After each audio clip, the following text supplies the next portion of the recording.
Hello and welcome back to our Wednesday webinars. A very warm welcome to our new viewers and our, I wouldn't say old viewers because that might be offensive to some, but welcome back anyway.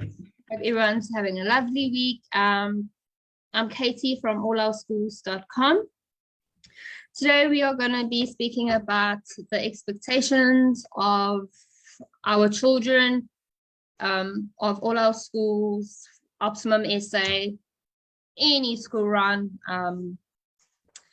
South Africa. So here are some tips, and we have Kerry from OptimumSA. Welcome. Hello everybody, it's been a while, hey? So it's nice to be back. Hope everyone's been good. Yes, Kerry from OptimumSA, curriculum provider. For all the new viewers, and hello everybody, welcome back from all our current viewers. So nice to be back. Yeah, it's been what, 4 weeks, a month? It flies, eh? Sure, but anyway, It's been a while. yes. So let's just touch down and go. Kerry, what can you as a curriculum provider advise our parents for the upcoming tasks and tests? What are they expecting? Look, for us really term 3 is pretty much really like term 1, with the quantity of tasks that needs to be done. There's been a few changes, especially for grade 4 to 9 with the languages, because Department of Education has changed those requirements. So that's been interesting. So in term 3, especially for our learners, Department of Education wants to have the learners attempt to do more research. Okay, so, and also to concentrate on literature, because we know from grade 10, literature becomes very, very important. You know, where there's a separate paper and they start reading actual Shakespearean books and all sorts of interesting things then. So they're trying to get the little grade 4s already used to it from, you know, from the get-go. So for grade 4, 5, 6, 7, 8, and 9, our learners are required to do a literature project, and then of that exact project, do a oral of it. Now, I don't know, because I think I'm a bit older than you, Katie, but when we were at school, you know, we had to create, whenever we had to do an oral or a presentation of some sort, it was always best to have visual aids with you. So you'd create a poster, or you'd have a slideshow or something like that. We find that a lot of the schools don't actually do that anymore. So what Department of Education has actually done is, for term 3, the written task, instead of writing an essay or a letter or a dialogue or some sort of written item, they actually want the learners to do a poster, to create a poster, and then use that exact poster for the oral presentation. So they've got to do research on a poet, an author of whatever, and we've gone and had selected authors that are actually featuring in the actual textbooks or in their readers. So they actually are forced, and some of them, because a lot of them are South African authors, there's not always a lot of information about them. So they really have to do research to try and find information about that. So the learners are putting to use doing research, because you can't just find the information in your textbook like our learners are used to for the other projects. So they have to go onto good old Google and do research and read to find the information of that particular author, writer, poet, whatever you want to call them, and then create this poster of them, and then present that as an oral. Then for our grade 7, 8, and 9s, they're also doing the contextual questions, which is literature questions.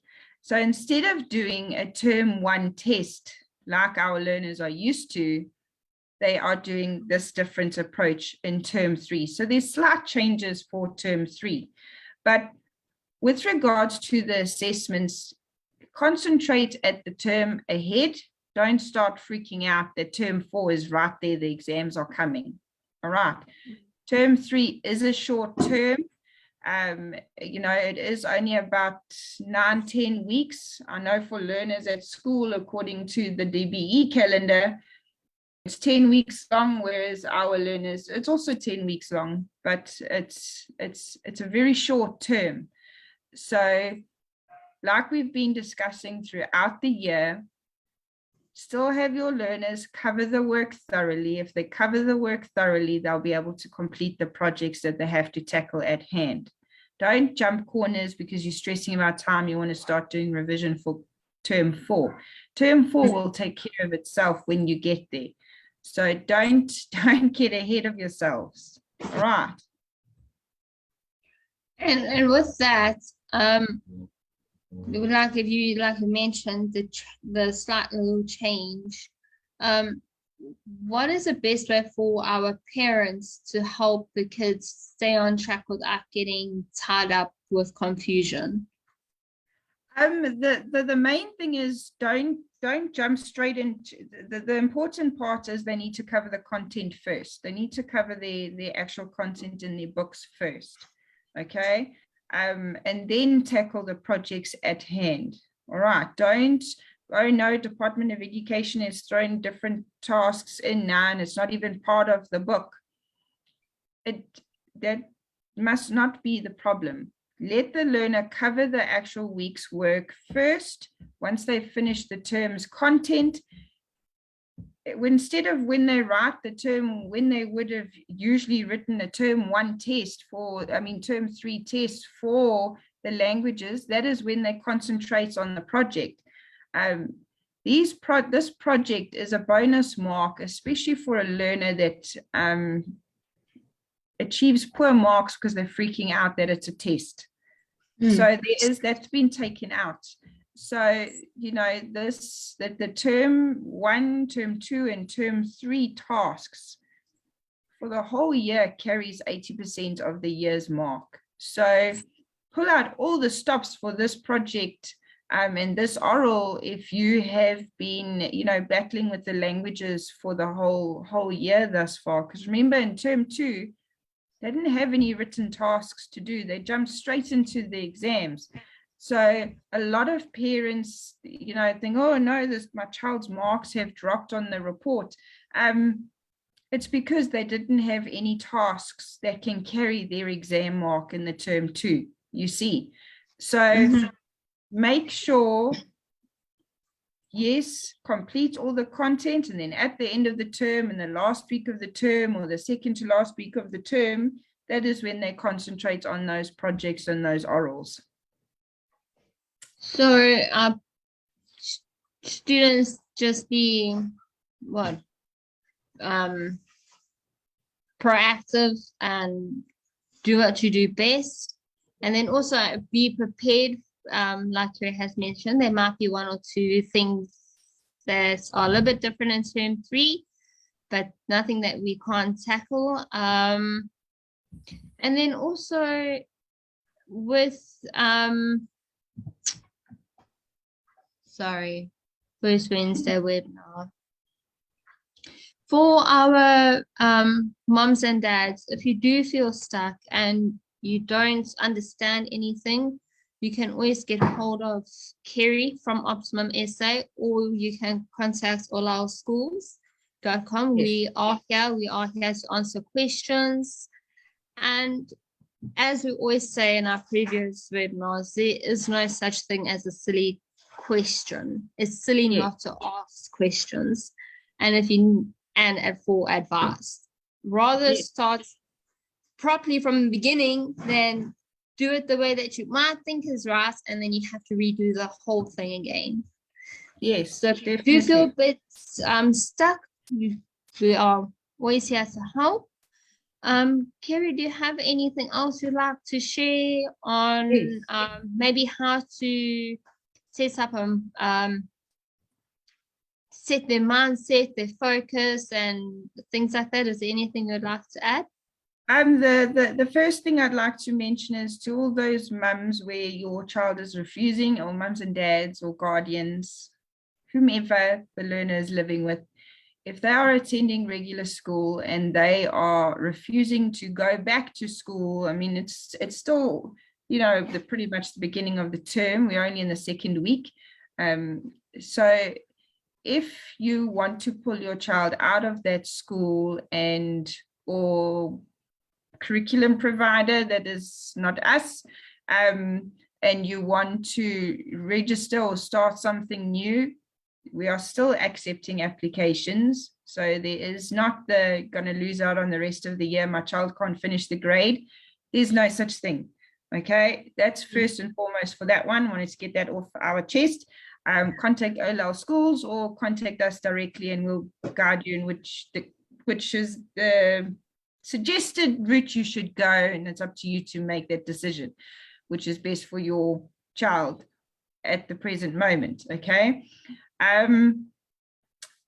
From the statement that you just made to get ready, like I mentioned earlier, don't look ahead into term 4. We cross those bridges when we get there. Okay. If you're a little bit behind and you haven't even finished term 2 work yet, it's not to train smash. All right. Because remember, our learners aren't stuck on a school year. Okay. But with regards to preparing for term 3, exactly the same as what you've done for term 1 and for term 2, for our new parents that's just joined us today, follow a timetable, break up the work for when you want to have your child finish the term. So yes, it's a 10-week term. Say you're only starting a little bit late. You take out how many weeks has gone past and when you want the learner to finish the work. And all you do is take those 70 pages and you divide it by those 5 weeks, 6 weeks, 7 weeks, whichever amount of weeks it is. Everything, with it being home education, there is the flexibility of extending the school hours to catch up the time that's lost. If it's, you know, this very long weekend that's coming up, you don't need to not do schoolwork on the Monday and the Tuesday. It still can continue, you see. So you're not forced or stuck on an academic calendar like regular school going children are. So if you want to catch up time that's lost, you have Saturdays too. All right. So all you do is look with that, don't forget your children and your babies need time to play. Yes, they do. That is true, but I'm mostly talking about the ones that are panicking because they're behind. You know, so tackle the term at hand. The learners will get through the work. It doesn't feel like they're going to, but they will. All right. So set up your schedule for the amount of work that needs to be done and set up the timetable, or use the timetable that the learner has been using for term 1 and term 2 anyway. So there's nothing daunting about it whatsoever. The rules and the way things are done for term 3 does not change because it's term 3. It's exactly the same as term 1 and term 2. That's very enlightening to let our children and our parents know. So don't stress. It's basically the same thing, just another day. Just another term, just another week. New content to go through. Make sure you do your notes and everything that you need to, because there is the studying for term 4 exams in term 4, but don't start getting ahead of yourself, because the minute you start panicking, the learner picks it up. So there's no point. You're just going to mess up the whole apple cart. So like Kerry said, remember, it is not too late if your child is unhappy at school. I just want to finish off by reminding them throughout the webinar what we've just discussed, that I picked up a very important keynote, that it's not too late for you to remove your child and then do research and find out what is the next best route for you. So you can get hold of, like Kerry said, you can get hold of them at OptimumSA or another curriculum provider which you choose fits you as a parent or guardian. And then you can also join us at olalschools.com. And it's been a lovely week, and hopefully the next 2 days. And then we've got a long weekend. Yes. Yes. Woohoo. So we're going to wrap up and say bye-bye to everybody. Please, if you have any questions, leave a comment below, like and share. And we'll get back to you as soon as possible. And we'll see you next week, Wednesday, same time, same place. Yes, awesome. Thank you for having us, Katie. We will see you next week, same time, hey? Mm-hmm. Awesome. All right. Bye, everybody. Take care. Thank you. Bye-bye, everybody. Bye. Bye.